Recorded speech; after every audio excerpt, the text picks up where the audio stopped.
স্পষ্ট বার্তায় বিএনপির কমিটিতে বড় পরিবর্তনের প্রস্তুতি শুরু। দীর্ঘদিন জাতীয় কাউন্সিল না হওয়ায় সাংগঠনিক স্থবিরতা কাটিয়ে বিএনপিতে বড় ধরনের পরিবর্তনের প্রস্তুতি শুরু হয়েছে। মেয়াদোত্তীর্ণ কমিটি পুনর্গঠন, তৃণমূলকে শক্তিশালী করা এবং কাউন্সিলের মাধ্যমে নতুন নেতৃত্ব বেছে নেওয়ার উদ্যোগ নিয়েছে দলটি। যদিও কাউন্সিলের নির্দিষ্ট দিনক্ষণ এখনো ঠিক হয়নি, তবে চলতি বছরের শেষ কিংবা আগামী বছরের শুরুতে তা আয়োজনের সম্ভাবনার কথা জানিয়েছেন দলীয় নেতারা। দলীয় সূত্র জানায়, শনিবার রাতে ঢাকা জেলা বিএনপি, ঢাকা মহানগর দক্ষিণ বিএনপি ও স্বেচ্ছাসেবক দলের শীর্ষ নেতাদের সঙ্গে পৃথক বৈঠক করেন বিএনপি চেয়ারম্যান তারেক রহমান। সেখানে দলের সাংগঠনিক কার্যক্রমে গতি আনা, শৃঙ্খলা রক্ষা, তৃণমূল পর্যায়কে আরো শক্তিশালী ও দলীয় ঐক্য সুসংহত করা এবং জনগণের সঙ্গে নিবিড় যোগাযোগ বাড়ানোর নির্দেশনা দেন তিনি। একই সঙ্গে সরকারি নির্বাচনী প্রতিশ্রুতি বাস্তবায়নে অঙ্গ ও সহযোগী সংগঠনগুলোর সহযোগিতার কথা বলেন।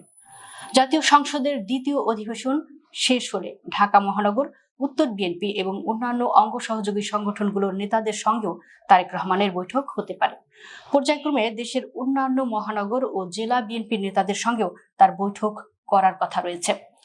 নাম প্রকাশ না করার শর্তে বিএনপির একজন শীর্ষ নেতা জানান, গত 4.5 মাসে রাষ্ট্র পরিচালনার দায়িত্ব পালন করে সরকারকে একটি স্থিতিশীল ও সুদৃঢ় অবস্থানে নিয়ে এসেছে বিএনপি। কোথায় কি পদক্ষেপ নিতে হবে এবং প্রশাসন কিভাবে চালাতে হবে তা এখন নীতি নির্ধারকদের পুরোপুরি নখদর্পণে। সরকারের ভিত মজবুত করার পর এবার দলের দিকে পূর্ণ মনোযোগ দিচ্ছেন তারেক রহমান। এ প্রসঙ্গে বিএনপির স্থায়ী কমিটির প্রবীণ সদস্য ডক্টর খন্দকার মোশাররফ হোসেন বলেন, সরকার পরিচালনার পাশাপাশি দলের সাংগঠনিক কার্যক্রমও চলমান রয়েছে।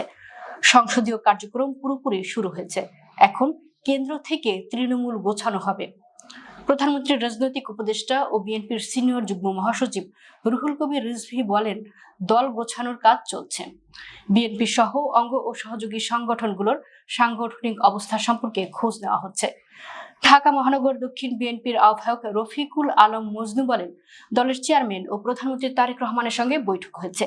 তিনি আমাদের নেতা কর্মীদের খোঁজ নেন এবং সাংগঠনিক অবস্থা সম্পর্কে জানতে চান। দলকে শক্তিশালী করার নির্দেশও দিয়েছেন তিনি। তবে বৈঠক সূত্র জানায়, তারেক রহমান স্পষ্টভাবে বলেছেন, অনেক কমিটি মেয়াদোত্তীর্ণ অবস্থায় রয়েছে।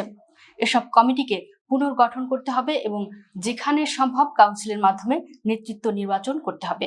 এতে সংগঠন আরো গণতান্ত্রিক ও গ্রহণযোগ্য হবে। এদিকে বিএনপির সর্বশেষ জাতীয় কাউন্সিল হয়েছিল 2016 সালের মার্চে।